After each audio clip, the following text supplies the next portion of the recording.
الحمد لله وكفى وسلام على عباده الذين اصطفى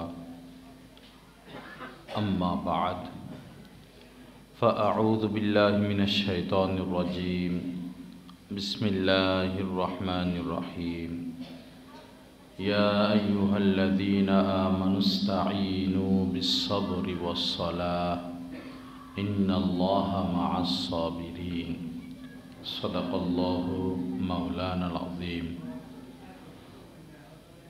وقال رسول الله صلى الله تعالى عليه وسلم لينوا في يد إخوانكم أو كما قال عليه الصلاة والسلام وقال رسول الله صلى الله تعالى عليه وسلم الجليس الصالح خير من الوحدة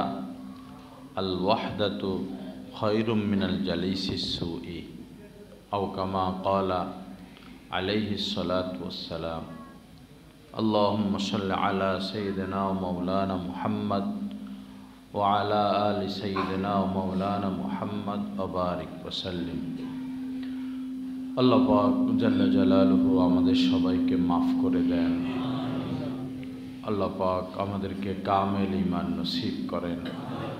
আল্লাহ পাকের কামেল মোহাব্বত আমাদেরকে নসিব করে দেন। হুজুর পাক সাল্লাল্লাহু আলাইহি সাল্লামের মোহাব্বত আল্লাহ পাক আমাদের সবাইকে নসিব করে দেন। লা ইলাহা ইল্লাল্লাহ।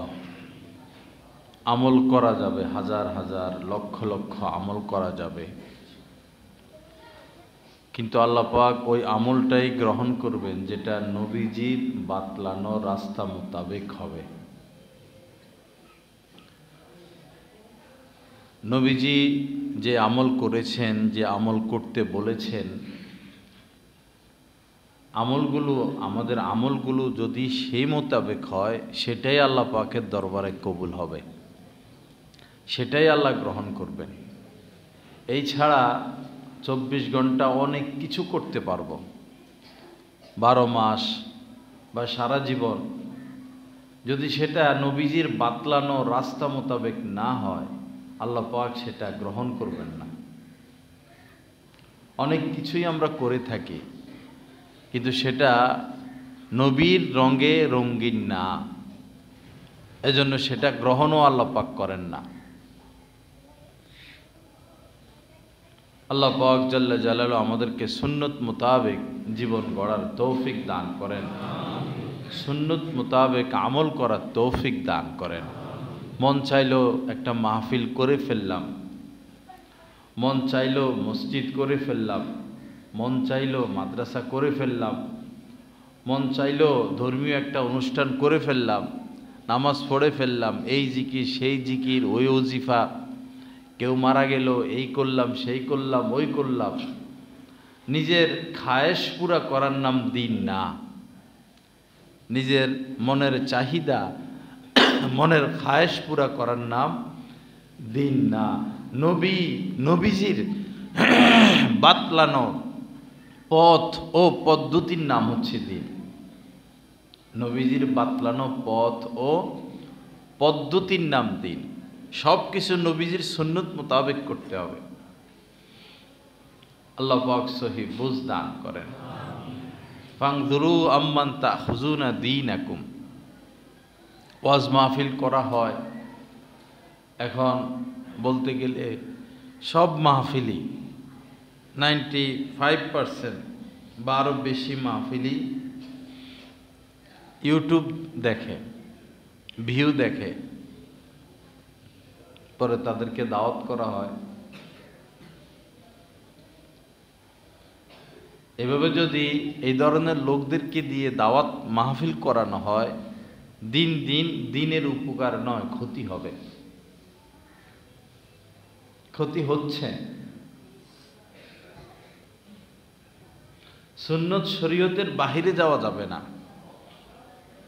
সুর দিয়ে বয়ান এটা সুন্নত না। চিল্লানো আয়সা, চিল্লাচিল্লি করা, বকাবকি করা, এরে ধরো হেরে ধরো এরে মারো, এটা দিন না। এটার দ্বারা শ্রোতার মন আকৃষ্ট করা যায়, মাহফিল গরম করা যায়, মাহফিল জমানো যায়, কিন্তু এটা সুন্নত মোতাবেক তো হচ্ছে না।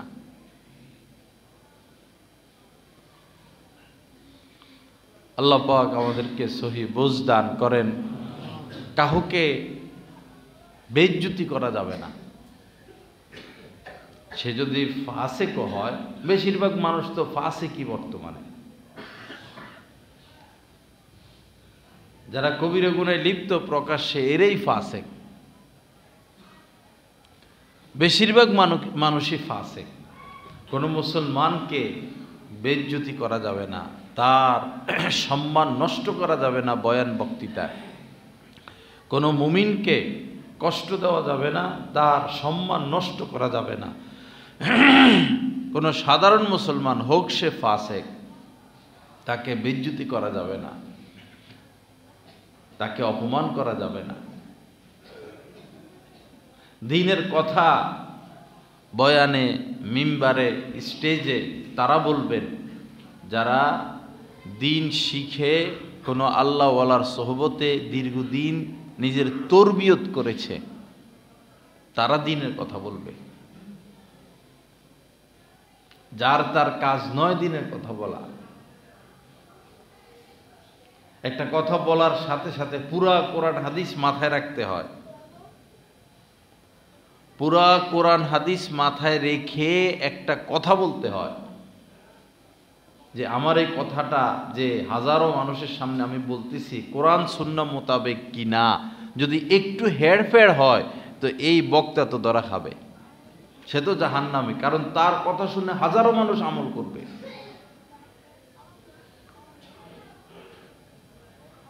অনেকে খুব খুশি প্রকাশ করে, বলতে থাকে দৈনিক 2টা করে করি, 3টা করে করি, 4টা করে করি, অথচ এলেম কালাম কিছু নাই। সুরটা আছে অথবা চিল্লাইতে পারে, সাথে ভিডিও ক্যামেরা আছে। এটা তো দুনিয়া, স্রেফ দুনিয়া। দুনিয়া নিয়ে গর্ব করতে নাই। আগুনের কেচি দিয়ে জিহ্বা কাটা হবে। অনেক সাধারণ মানুষও দাঁড়াইয়া বয়ান শুরু করে দেয়, ভয় লাগে না। আয়াত বলে, হাদিস বলে। আপনি একজন সাধারণ মানুষ, আপনি আয়াতের কি বুঝেন, হাদিসের কি বুঝেন? কেন আপনি আয়াত বলতে যাবেন? কেন আপনি হাদিস বলতে যাবেন? আপনি নিজেকে কেন বাহাদুরি দেখাইতে গিয়ে নিজেকে কেন জাহান্নামে ঠেলে দিবেন? এটা কম কথা? আয়াত বলা, হাদিস বলা, আয়াত সম্পর্কে কি বুঝেন আপনি? তার তাফসির কি, তার শানে নজুল কি, তার প্রেক্ষাপট কি, এখানে বলা যাবে কি না আয়াতে কারিমা?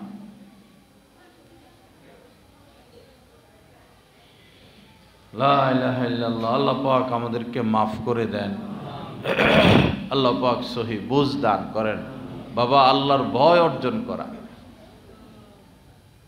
সেই তাওরাত নাজিল করেছেন আল্লাহ পাক, ইনজিল নাজিল করেছেন, জবুর নাজিল করেছেন। উদ্দেশ্য কি? যেন মানুষ তাকওয়া হাসিল করে, যেন মানুষ মুত্তাকি হয়। ফের কোরআন নাজিল করলেন, সর্বশেষ কিতাব, এবং কোরআন নাজিলের সাথে সাথে পূর্বের সমস্ত কিতাব রহিত, মানসুখ।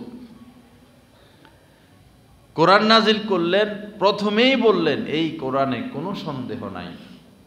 যালিকাল কিতাব লা রাইবা ফি। আগে মনের সন্দেহ দূর করছেন, এখানে কোনো ভুল নাই, এখানে কোনো সন্দেহ নাই। এরপরে আল্লাহ পাক কথা স্পষ্ট করতেছেন, এই কিতাব, পূর্বের কিতাবগুলো তো নাজিল করেছিলাম মানুষ যেন মুত্তাকি হয়, সর্বশেষ কিতাব নাজিল করলাম কেন এটাও স্পষ্ট করলেন, হুদাল্লিল মুত্তাকিন। এটাও নাজিল করলাম যেন মানুষ মুত্তাকি হয়ে যায়।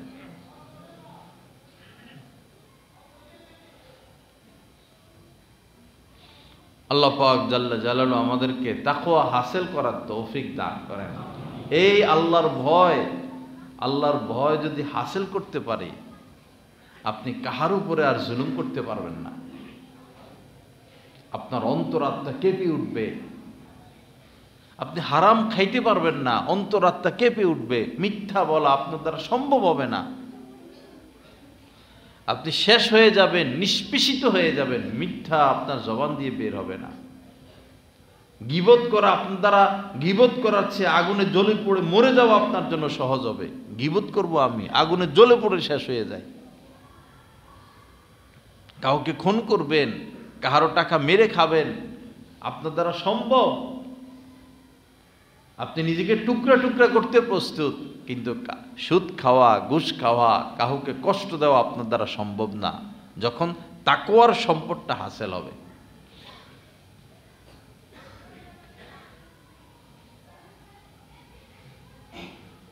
বিশাল বড় সাগর নয়, নদীও নয়, বড় বড় দিঘিও নয়, ছোট্ট একটা পুকুরের মধ্যেও যদি একজন মানুষকে ফেলে দেয় আর সে যদি সাঁতার না জানে, সে ডুবে যাবে। ছোট্ট পুকুর, পানিতে ডুবে মারা যাবে। আর একটা ছোট বাচ্চা যার বয়স 6-7 সাঁতার জানে, এর পুকুর তো নয়, দিঘি তো নয়, খাল তো নয়, নদী তো নয়, সাগরে ফেললেও কি সে ডুববে? সাঁতার জানে তো। তদ্রূপ তাকওয়ার দৌলত যে হাসিল করছে, আল্লাহর মুহাব্বতের দৌলত যে হাসিল করছে, হাজারো গুনাহের পরিবেশেও যদি তাকে নিক্ষেপ করা হয়, সে এমন দৌলত হাসিল করছে তার ডান বামে তাকানোর সুযোগ নাই। তার দ্বারা কবিরা তো দূরের কথা, সগীরা গুনাহ করা সম্ভব না। আসল দৌলত হাসিল করছে, যেই দৌলতের জন্য 30 পারা কোরআন আল্লাহ পাক নাজিল করছেন। এই তাকওয়ার দৌলতের জন্য 30 পারা কোরআন আল্লাহ পাক নাজিল করছেন। 23 বছরে 23 বছরে মুসা আলাইহিস সালাম তো তুর পাহাড়ে গেছেন আর তাওরাত নিয়ে আসছেন সহজে। কোরআনে কারীম সহজে নয়, একটা একটা আয়াত, একটা একটা সূরা, ধীরে ধীরে ধীরে ধীরে যেন মানুষ গ্রহণ করে নিতে পারে। আল্লাহ পাক জাল্লা জালালু আমাদেরকে তাকওয়ার সম্পদ হাসিল করার তৌফিক দান করেন। বাবা, এই গ্যাঞ্জাম থেকে বের হয়ে যায়, গ্যাঞ্জাম থেকে বের হয়ে যায়, ইবাদতের জন্য নিজেকে ফারেক করে নেই। যতটুকু হলে আপনার চলে, যতটুকু হলে আপনার সন্তানদের চলে, এর থেকে বেশি লালসা না করি। নিজেকে যত জড়াবো দুনিয়ার সাথে, তত ইবাদত থেকে আমি দূরে সরে যাব। এই দিল আল্লাহ পাক দিয়েছেন আল্লাহর স্মরণের জন্য। ফাইন যাকারানি ফি নাফসিহি যাকারতুহু ফি নাফসি। হাদিসে কুদসির মধ্যে আল্লাহ পাক কত কি কথা, যে বান্দা যদি মনে মনে আমাকে স্মরণ করে, আমিও তাকে মনে মনে স্মরণ করব। এর থেকে বড় পুরস্কার আর কি? নিজেকে একটু খালি করি, আর কত দৌড়াদৌড়ি ছুটাছুটি। আপনার বাবার কথা স্মরণ করেন, দাদার কথা স্মরণ করেন, প্রতিবেশী যারা মারা গেছেন তাদের কথা স্মরণ করেন, অমুক লাখপতির কথা স্মরণ করেন, অমুক কোটিপতির কথা স্মরণ করেন, অমুক ব্যাংকের মালিকের কথা স্মরণ করেন, অমুক কোম্পানির মালিকের কথা স্মরণ করেন। আজ তারা কোথায়, তাদের সম্পদ কোথায়, তাদের ছেলে মেয়ে কি করতেছে, তাদের সম্পদ তাদের কি কাজে আসতেছে, তাদের ছেলে মেয়ে স্ত্রী তাদের কি কাজে আসতেছে, তারা কোথায় চলে গেল। যমুনা ফিউচার পার্ক, আলিশান কারবার। বাংলাদেশে বহু মানুষ আছে সারা জীবনের একটা স্বপ্ন, যে যদি একটা ফ্রিজ কিনতে পারতাম। লক্ষ লক্ষ কোটি কোটি মানুষ বাংলাদেশে আছে এরকম, কোটি হবে অবশ্য, বা কোটির থেকে নিচে হবে, একটা ফ্রিজ কিনতে পারে না। এতটা দরিদ্র বাংলাদেশের মানুষ, অথচ এই যমুনা ফিউচার পার্ক এর মালিক, ওয়ালটনের মালিক, তাদের কত হাজার কত লাখ ফ্রিজ গোডাউনে পড়ে রয়েছে। আজ তারা কোথায়? তারা যেই কাজে ব্যস্ত ছিলেন, আরো সম্পদ বাড়ানো, আরো সম্পদ বাড়ানো, ঘরে ঘরে আমার প্রোডাক্ট পৌঁছাইয়া দেওয়া, দেশ বিদেশে আমার প্রোডাক্ট পৌঁছাইয়া দেওয়া, তাদের সন্তানেরাও সেই কাজে ব্যস্ত।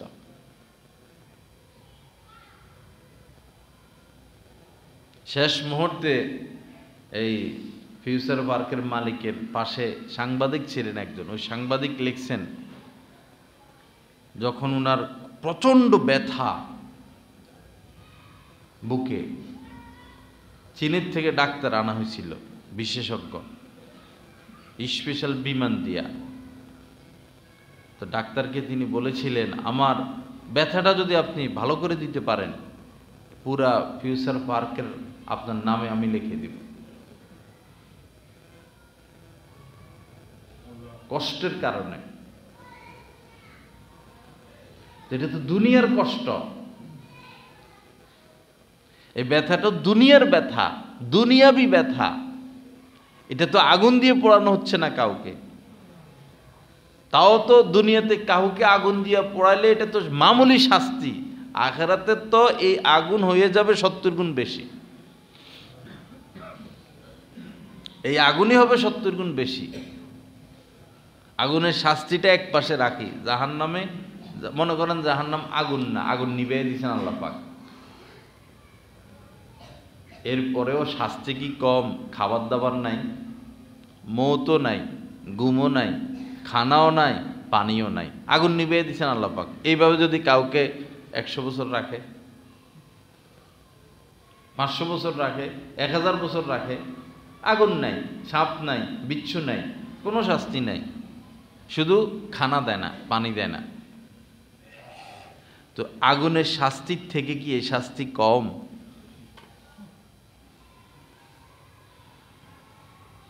আল্লাহ সহি বুঝ দান করেন। যারা বড় বড় সুদি কারবার করত, ভাইরা আপনার ডাইনে বামে তাকান, দেখেন না তাদের পরিণাম পরিণতি কি। যারা বড় বড় সুদি কারবার করত, আজ দুনিয়াতে নাই। একটু একটু আল্লাহ রস্তে পা দুইটা ধরে বলি, তাদের স্ত্রী সন্তানের দিকে তাকান না, যে এর বাপে সুদি কারবার করত, এখন ছেলে মেয়ের কি হালাত, একটু তাকান। আপনার আশপাশে তাকান, বন্ধু বান্ধবের দিকে তাকান।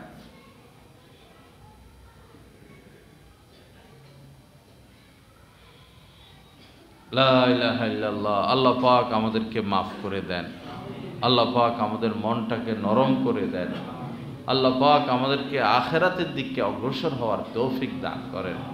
তো সর্বসেরা সম্পদ তাকওয়া, আল্লাহর ভয়। আল্লাহর সম্পর্কে যখন পরিচয় আসবে, মারেফাত আসবে, তখন ভয়টাও পাশাপাশি আসবে। আল্লাহকে চিনার চেষ্টা করা, জানার চেষ্টা করা, বুঝার চেষ্টা করা, আল্লাহ আমাদের সাথেই আছেন, খুঁজলেই পাওয়া যাবে। আল্লাহকে খোঁজার কথা আল্লাহ পাক বলছেন, অবতাগু ইলাইহিল ওসিলা, তাকে খোঁজো, খুঁজে বের করো।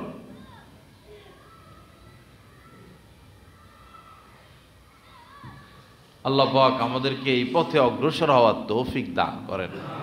তো জীবনটা এমন হবে যে, মনে করুন একটা ফুল, গোলাপ, এই গোলাপ ঘ্রাণ ছড়ায়, শুধু ঘ্রাণই ছড়ায়, দুর্গন্ধ না।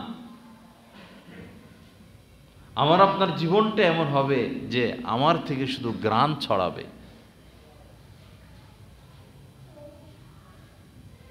এই গোলাপ, তার কোনো দুশ্মন নাই, সে দুশ্মনী করে না, সে আসে দুনিয়াতে 2 দিন 3 দিন, একটা গোলাপ ফুল 2 দিন 3 দিন 1 সপ্তাহ থাকে, ঝরে যায়।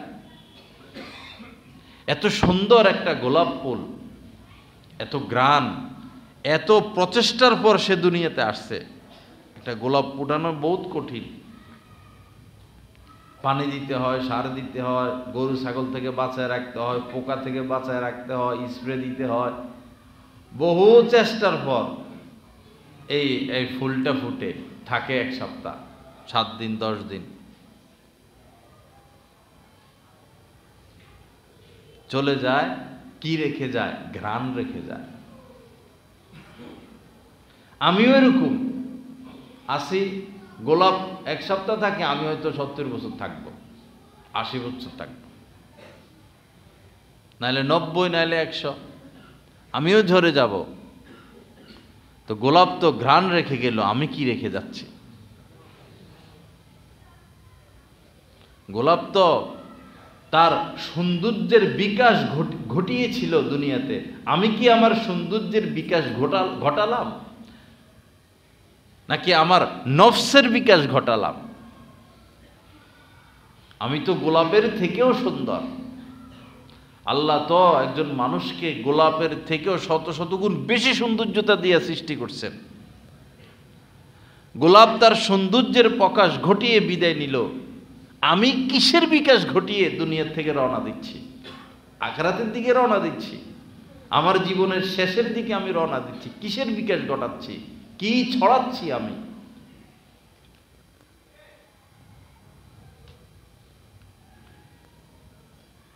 মানুষ যত গোপনে করুক পাপ কাম, যত গোপনে মদের বোতল খাক, গোপন থাকে না। এই যে হয়তো 2-3 দিন হবে, 2-3 দিন বা 1 সপ্তাহ, বড় প্রভাবশালী মাহফিলের সভাপতি, 2 জনই সভাপতি ছিলেন, একজন আসেন নাই, আর একজন ছিলেন আমার সাথে। পরে বললেন যে মানে ঘুমাই রয়েছে আর কি, লোড হইয়া তেল বেশি নিয়ে নিছে, এখন আর গাড়ি চলে না।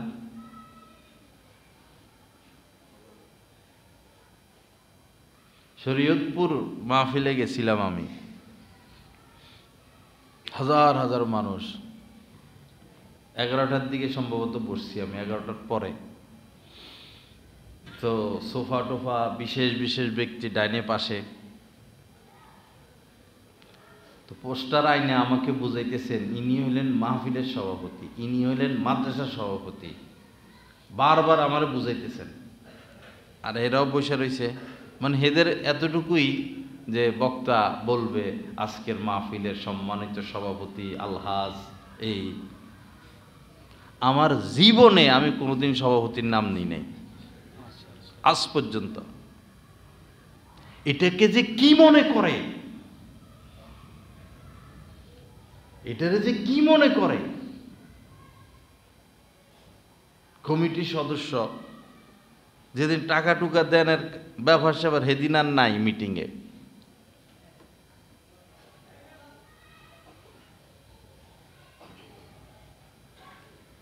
কেউ যদি 1 লক্ষ মসজিদ মাদ্রাসার সভাপতি হয় আর নামাজ না পড়ে, কাবা শরীফের মনে করেন কমিটির সদস্য হলো, খাইতেছে সুদ, সে কি মুক্তি পাবে?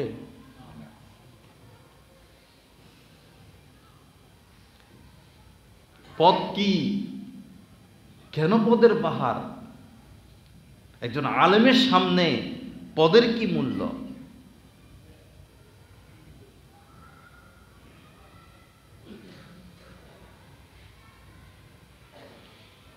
লা ইলাহা ইল্লাল্লাহ। আল্লাহ পাক আমাদেরকে মাফ করে দেন।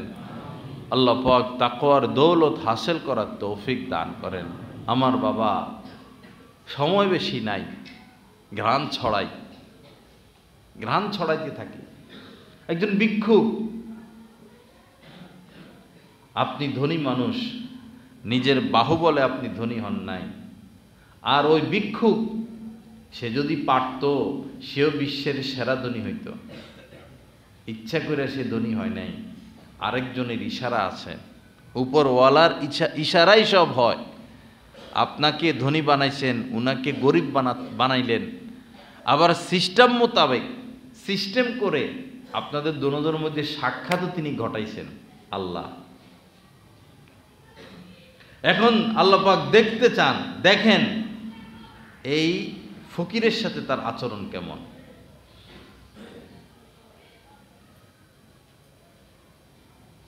আল্লাহ চাইলে তো আমাকে আপনাকে মহিলাও বানাইতে পারতেন, আমরা স্ত্রী হইতে পারতাম, আমাদের স্ত্রীরা স্বামী হতে পারত। আল্লাহ স্বামীর মর্যাদা দিয়ে স্ত্রীকে বাঁকা হাট দিয়া বানাইয়া, কেন আমাদের শরীরে আমাদের আব্বাজান হযরত আদম আলাইহিস সালামের শরীরে কি সোজা হাট ছিল না? বাঁকা হাট দিয়া বানাইয়া তাদেরকে বক্র বানাইয়া তেড়া বানাইয়া, এখন আল্লাহ পাক দেখতে চান অল্প কিছুদিন দেখি সহ্য করে নেয় কিনা বক্রতা। দুনিয়া পরীক্ষার হল, ওয়ালা নাবলু আন্নাকুম বিশাইইম, বিভিন্ন বিষয় দিয়া আল্লাহ পরীক্ষা করতেই থাকবেন। কেন? যেন অনন্ত অসীমের যে জান্নাত, যে জান্নাতের নিয়ামত কোনো চোখ দেখে নাই, কোনো অন্তর কল্পনাও করতে পারবে না, সেই জান্নাতের উপযোগী করার জন্য।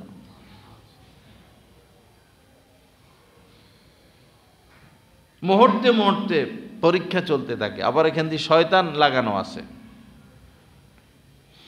আবার ভিতরে আর এক শয়তান আছে, নফস।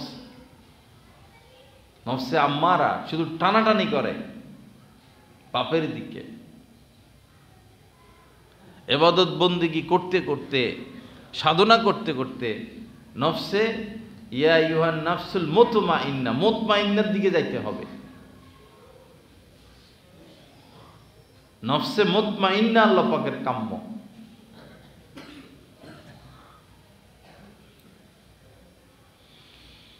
লা ইলাহা ইল্লাল্লাহ। আল্লাহ পাক আমাদের সবার মনকে নরম করে দেন। ভাইরা, যারা মানুষকে কটু কথা বলি, গালি দেই, থাপ্পড় দেই, এরকম না করি। কারো সাথে, সবার সাথে হাসি মুখে সাক্ষাৎ। আপনি গ্রাম ছড়াইয়া যান, দুনিয়ার মানুষ আপনার এই সৎ ব্যবহার, আপনার এই ঘ্রাণ ছড়ানোর কদর করুক না করুক, রব্বুল আলামিন করবেন। দুনিয়ার মানুষের কাছে আপনি কি পাবেন? নবীর নাতিকেই তো তারা হত্যা করছে। নবীর দুই নাতি, দুই কলিজার টুকরাকেই তো মুসলমানরাই হত্যা করছে। মানুষের কাছে আপনি কি পাবেন? আওয়াম, স্বার্থপর এক জাতি। স্বার্থ আছে, মানুষ আছে। স্বার্থ নাই, মানুষকে আর খুঁজে পাবেন না। কত আপনার স্ত্রী যত দিতে পারেন, স্বামীর উপরে খুশি, দেওয়া বন্ধ করেন, বিপদে আসি, আপনারা আর চিনে না। খোদ আপনার সন্তান, খোদ আপনার বন্ধু বান্ধব,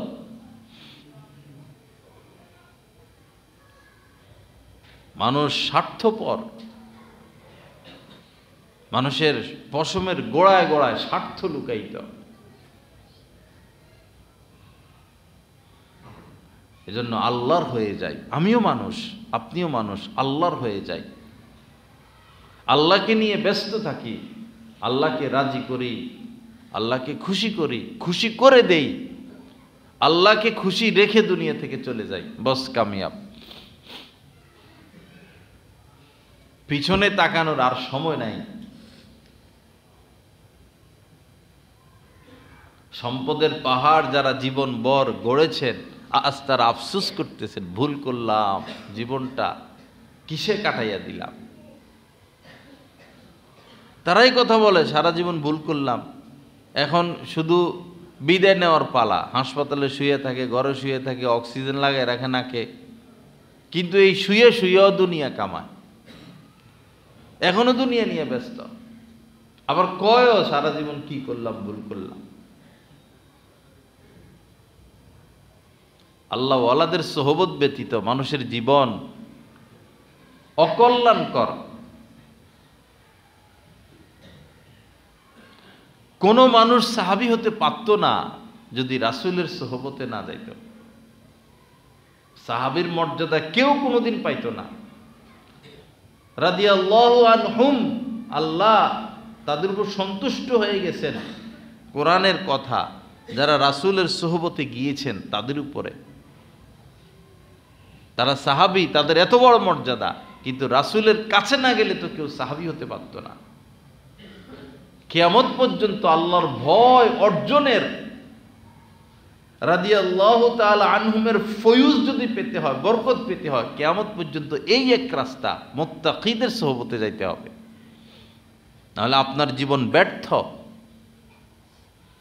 ডাক্তারের সামনে না গেলে, ডাক্তারের কাছে না গেলে রোগ ধরা পড়ে না।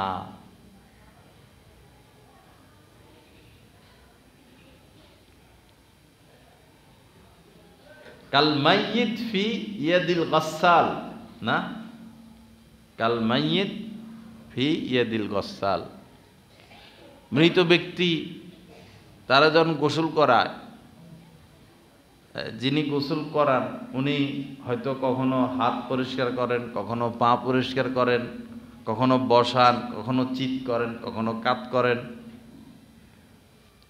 তো মৃত ব্যক্তি কি কয়, এই বেটা আগে আমার হাত দো, এই আস্তে গস, ওইখানে সাবান লাগা, এ আমার এরকম চিৎ করলি কি জন্য?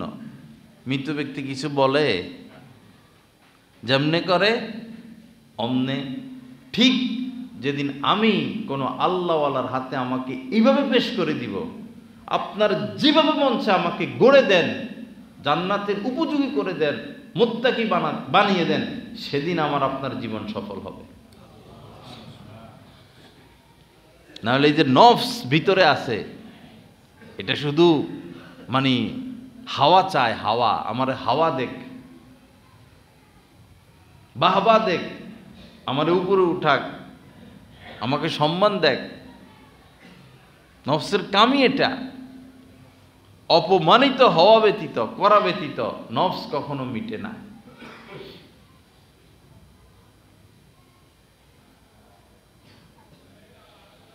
লা ইলাহা, ইসলাহ করার জন্য নবীজি 50 দিন পর্যন্ত কোন কোন সাহাবীর সাথে কথাই বলেন নাই, বলে দিয়েছেন কেউ তার সাথে কথা বলবা না। স্ত্রীকে বলে দিয়েছেন তার থেকে দূরে থাকবা, কেউ কথা বলে না, কেউ সালাম দেয় না। এটা একজন মানুষ এইভাবে কেমনে থাকে? কি অপমান বোধ করতেছেন যে একটা শিশু বাচ্চাও তার দিকে তাকায় না, সালামও দেয় না, সালামের উত্তরও দেয় না। ইসলাহ করছেন। রোগ বড়, শাসনও বড়।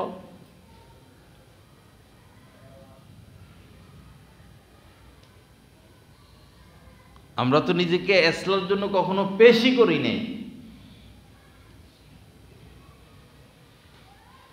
সব রোগ রয়ে গেছে অন্তরাত্মায়, সব রোগ আছে। বেশি কথা বলা, কার নাই এই রোগ? বেশি খাওয়ার লোভ, কার নাই এই রোগ?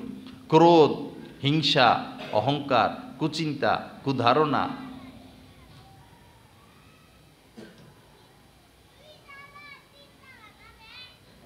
চোখ যেমন খারাপ, অন্তর এরকম খারাপ। চোখ হেফাজত, দিল হেফাজত। চোখ হেফাজতের চেয়ে দিল হেফাজত মনে হয় কয়েকশো গুণ বেশি কঠিন। হঠাৎ হঠাৎ খারাপ চিন্তা চলে আসে মনে। এই সময় নিজেকে কন্ট্রোল করা, কেউ তো জানে না, কেউ তো দেখে না। হয়তো আপনি সেজদায় আছেন, হয়তো আপনি রুকুতে আছেন, হয়তো আপনি আপনার ঘরে বসা আছেন, হঠাৎই মনে দিক সেদিক চলে যায়, খারাপ চিন্তা শুরু হয়। ওই সময় নিজেকে কন্ট্রোল করা কত কঠিন। যারা কন্ট্রোল করে নাই তারা কিভাবে বুঝবে? তো চোখ হেফাজতই তো হলো না, এরপরে তো দিল হেফাজত। শুরুই তো করলাম না, শেষ করব কবে? কচ্ছপ আর ওই খরগোশের দৌড় প্রতিযোগিতার মতো। কচ্ছপ বেচারা ভাবতেছে যে এর লগে আমি পারমু, 2 লাফে পার হবে, আমি দুর্বল মানুষ, হাঁটা শুরু করি। আর ওই খরগোশ, আরে এইখান থেকে এখানে 2 লাফ দিয়ে চলে যাবো, একটু ঘুমাইয়া লই। গড়াগড়ি দিতেছে, ঘুমাইতেছে, এখান থেকে এখানে কি আর, ঘুমাইতে ঘুমাইতে টাইম শেষ। আমাদের সবার অবস্থা ওই কচ্ছপের মতো।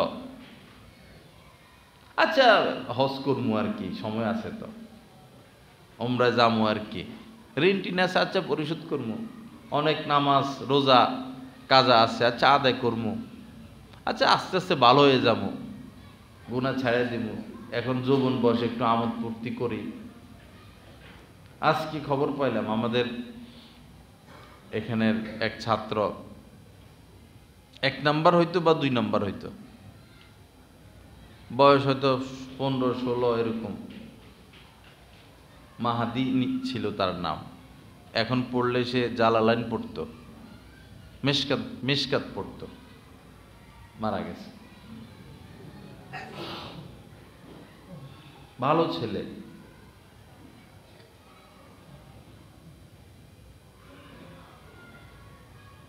মৃত্যুর সাথে বয়সের কোনো সম্পর্ক নাই।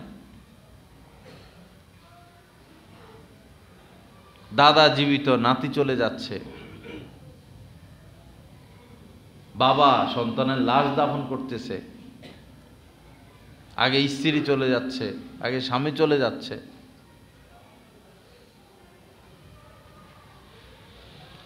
লা ইলাহা ইল্লাল্লাহ। এজন্য ভাইরা, আল্লাহওয়ালা আলেমদের সোহবতে উঠা বসা, এর বিকল্প কোনো রাস্তা নাই। পাপীদের সাথে ঘোরাঘুরি করবেন, পাপের চাহিদা আরো বাড়বে, আরো বাড়বে। মজা লাগবে তো, মজা তো, বন্ধু বান্ধবের সংস্পর্শ মজা, বন্ধু বান্ধব ছাড়া থাকা যায় না। বন্ধু বান্ধব ছাড়তে আল্লাহ পাক বলেন নাই, বন্ধুত্বটা ছাড়তে আল্লাহ পাক বলেন নাই, ঘুরাইয়া দিতে বলছেন। বন্ধু বানাবা যারা নেককার তাদেরকে। বন্ধু ছাড়া জীবন অচল, বন্ধু বানাই নেককারকে বানাই। খারাপ বন্ধু সিগারেট খায়, অসৎ রাজনীতি নিয়ে ব্যস্ত, সুদের পথে হাঁটে, ঘুষের পথে হাঁটে, নামাজ পড়ে না, সে তো আল্লাহর সাথে নাফরমানি করতেছে। আপনি তারা খাওয়াইয়া কয়দিন হাতে রাখবেন? ওয়ালা তুসাহিব ইল্লা মুমিনা, নবীজি বলেছেন মুমিন ব্যতীত কাউকে বন্ধুরূপে গ্রহণ করবে না। এই পৃথিবীতে একজন মানুষ যদি সে একটা ভালো কাজ শিখে, বা 10টা ভালো কাজ শিখে, বা 100টা ভালো কাজ শিখে, অবশ্যই সে তার ভালো কোনো বন্ধুর থেকে শিখেছে, মানুষের কাছ থেকে শিখেছে। আবার একজন মানুষ একটা পাপের কাজ শিখলো, বা 10টা পাপের কাজ শিখলো, বা 100টা পাপের কাজ শিখলো, সেটাও কোনো মানুষের থেকে সে শিখেছে। মানুষ সৎ হয় সৎ মানুষের সংস্পর্শে, মানুষ অসৎ হয় অসৎ মানুষের সংস্পর্শে। এজন্য নবীজি বলেছেন আল জালিসুস সালেহ খায়রুম মিনাল ওয়াহদা, একা একা থাকার চেয়ে নেককারের সাথে থাকো। আবার আল ওয়াহদাতু খায়রুম মিনাল জালিসিস সুই, পাপী লোকদের সাথে থাকার চেয়ে একা একা থাকো, এটা উত্তম। একা একা থাকার চেয়ে নেককারদের সাথে থাকা উত্তম, সর্বোত্তম। আবার পাপীদের সাথে ঘোরাফেরা করার চেয়ে একা একা থাকা সর্বোত্তম। এজন্য আমাদের উলামা ইকরাম বলেন, শুধু সন্তানের থাকা খাওয়া, মরে গেলে সে কেমনে চলবো এই চিন্তা নয়, বরং সন্তানের বন্ধু বান্ধবের দিকেও পিতামাতার দৃষ্টি রাখতে হবে। বন্ধু বান্ধবের মধ্যে যদি কোনো পাপের অভ্যাস থাকে, প্রকাশ্য অথবা গোপন, এই অভ্যাসটা অচিরেই আপনার সন্তানের মধ্যে চলে আসবে। তো সন্তান পাইলে লাভ কি যদি সে আকাম কুকাম নিয়ে ব্যস্ত? এই সন্তানের দরকার কি? যে নেশা করে, যে জুয়া খেলে, যে আপনাকে মারতে আসে। এখন তো মা বাবা যদি 10টা ধমক দেয় সন্তানকে, সন্তানে দেয় 100টা। মা বাবা যদি 10টা নির্দেশ দেয় এটা করো, সন্তানে দেয় 10টার বিনিময়ে 10,000টা, আপনার 10টা সে মানবে না, কিন্তু তার 10,000টা আপনার মানতে হবে। উল্টো হয়ে গেছে দিন না শিখানোর কারণে। ভাই রিজিক তো আল্লাহর হাতে। আপনার বাচ্চা যে দিন শিখলে ফকির হয়ে থাকবে, ব্যাপারটা তো এরকম না। আপনি তো সম্পদ কামাইতে আছেন, আপনার সম্পদের হেফাজত করবে যদি আপনার ছেলেটা দিন শিখে। আপনি সম্পদ কামাচ্ছেন, আপনার সম্পদ তছনছ করে ফেলবে সে, অসৎ কাজে খরচ করবে যদি তার মধ্যে দিন না থাকে। আপনার সুবিধায় না আপনি ভালো প্রতিষ্ঠানে তারে পড়াবেন, দিন শিখাবেন। তবে জায়গায় জায়গায় এখন মাদ্রাসা, সব মাদ্রাসায় পড়ানো যাবে না। জায়গায় জায়গায় বক্তা, সব বক্তার ওয়াজ শোনা যাবে না। জায়গায় জায়গায় বই পুস্তক পড়ে আছে, সব বই পুস্তক পড়া যাবে না। মাদ্রাসা কে দিল, কেন দিল? শিক্ষকদের আমল আখলাক স্বভাব চরিত্র, মাদ্রাসার প্রতিষ্ঠাতার আমল আখলাক স্বভাব চরিত্র, তারা গুনাহ থেকে বাঁচে কিনা, মাদ্রাসার প্রতিষ্ঠাতার মোহতামিম কোনো আল্লাহওয়ালার সোহবতে তার আসা যাওয়া আছে কিনা, শিক্ষকদের আল্লাহওয়ালার সোহবতে আসা যাওয়া আছে কিনা, এটা দেখে ভর্তি করাইতে হবে, রেজাল্ট দেখে না। রেজাল্ট বুয়া।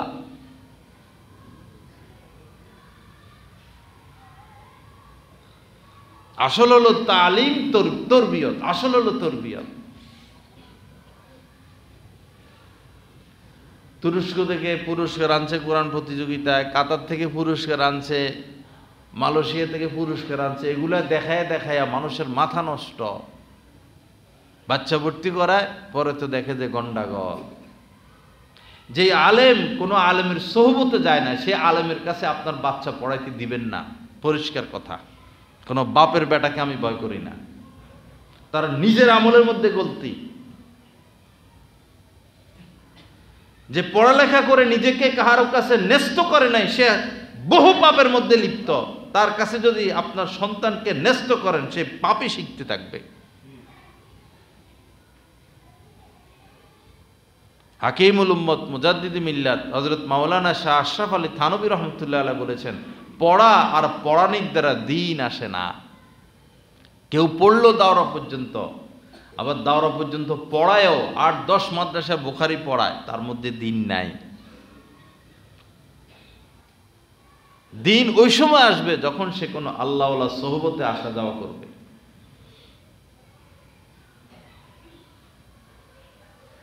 দিনের ফুল মানুষের জীবনে ফুটে মুত্তাকিদের সোহবতের গুণে। বই পুস্তক পড়ে সাহাবারা দিন শিখেন নাই।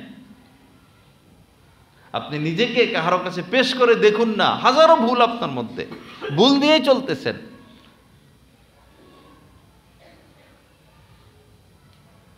ক্যান্সারের ডাক্তার, ঢাকার এক ক্যান্সারের ডাক্তার, খুব সুনামের সাথে ডাক্তারি করে, হাজার হাজার ক্যান্সারের রোগী তার দ্বারা ভালো হয়েছে।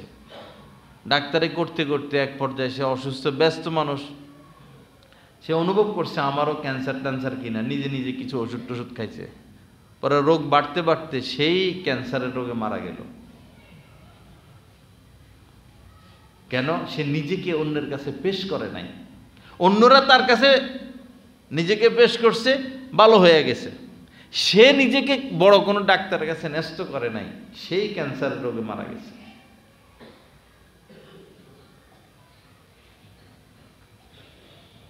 লা ইলাহা ইল্লাল্লাহ। আল্লাহ পাক জাল্লা জালালু আমাদেরকে মাফ করে দেন। আল্লাহ পাক আমাদেরকে ইসলাহে কামেল নসিব করেন।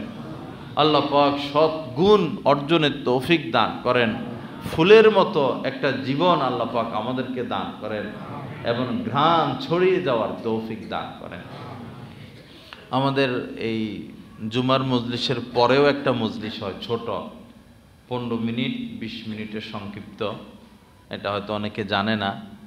তো ওই মজলিসে আমরা বসতে পারি এবং মহিলাদের এই সরাসরি বয়ান শোনার কয়েকটা পয়েন্ট আছে,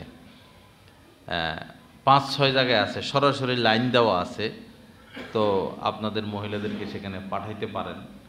হাজি কালু সাহেবের বাসা আছে, এখানে ডাই ক্লিনার্স হাজি আব্দুর রহমান সাহেবের বাসা আছে, গাছতলা ঘাট এখানেও আছে, বিভিন্ন জায়গায় পয়েন্ট দেওয়া আছে। জুমায় একটা দিন মহিলারা আসলো, ঘরের কাছেই তো, বয়ানটা শুনলো সরাসরি, নিজেরাও পরিবর্তন হলাম, নিজের ঘরকেও পরিবর্তন করলাম, একটু ইসলাহের দিকে আগানো। এবং মহিলারা যেন ভিডিও বয়ান না দেখে, একদম হারাম পরপুরুষ এই মোবাইলে দেখা, একদম গুনাহে কবিরা। যারা ভিডিও করতেছে এরাও গুনাহে কবিরায় লিপ্ত, হারামে লিপ্ত, আর এদেরকে যারা দেখবে এরাও হারামে লিপ্ত, একদম গুনাহে কবিরা। এদের চেহারা সুন্দর অথবা এদের আওয়াজ সুন্দর, এই দুই গুণে এরা বাইরান। এদের থেকে দিন না নেওয়া, এদের বয়ান কখনো না শোনা, পয়সা ছাড়া ওদের মাথায় আর কিছু নাই। অডিও বয়ান শুনবেন, টেলিগ্রাম চ্যানেলে হক্কানি আলেমদের বয়ান পাওয়া যায়, অডিও বয়ান, সেগুলো শুনবেন, শোনাবেন। প্রতিদিন অল্প হইলেও ঘরে তালিমের ব্যবস্থা করা, 2 মিনিট 3 মিনিট অল্প হলেও। যদি তালিম বিরক্ত লাগে তাহলে একটা অডিও বয়ান, যে আচ্ছা 5টা মিনিট আমরা একটা অডিও বয়ান শুনি সবাই মিলে বসে, যে বয়ান নসিহতে ভরপুর, যে বয়ানের মধ্যে মণি মুক্তা, সুর না, চিল্লানি না, ধমকানি না, যে বয়ানের মধ্যে দিন পাওয়া যায়। লা ইলাহা ইল্লাল্লাহ। আল্লাহ পাক জাল্লা জালালুহু আমাদের সবাইকে আমল করার তৌফিক দান করেন। ওয়া আখিরু দাওয়ানা আলহামদুলিল্লাহি রাব্বিল আলামিন ওয়া সাল্লাল্লাহু আলা নবিয়িল কারীম।